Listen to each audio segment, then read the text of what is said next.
શહેરના એક વિસ્તારના ઝોનને બદલાવવાનો કારસો રેસિડેન્શિયલ ઝોનમાંથી ઇન્ડસ્ટ્રીયલ ઝોનમાં ફેરવવાનો કારસો સામે આવ્યો છે। શહેરમાં સણિયા હિમાદ ગામ હાલ છે રેસિડેન્શિયલ ઝોનમાં અપાય છે કોટેજ ઇન્ડસ્ટ્રીઝની પરમિશન। કોટેજ ઇન્ડસ્ટ્રીઝની પરમિશન પર હેવી ઇન્ડસ્ટ્રીયલ બાંધકામ કરવામાં આવી રહ્યું છે। આડકતરી રીતે રેસિડેન્શિયલને ઇન્ડસ્ટ્રીયલ ઝોનમાં ફેરવાય છે।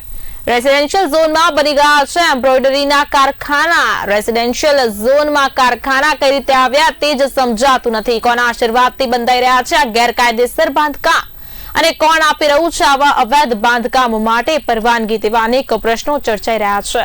એસએમસીના અધિકારી પણ કેમ સેવી રહ્યા છે મૌન? શોધકારી રામ હેઠળ ચાલી રહ્યા છે આ બાંધકામ। ગામ લોકો છેલ્લા 3 વર્ષથી નોંધાવી રહ્યા છે વિરોધ। સંવેદનશીલ કહેવાતા તંત્રને 3 વર્ષથી નથી સંભળાતી ફરિયાદ। કરોડોથી મોટું કૌભાંડ પલપી રહ્યાની લોકોને આશંકા છે।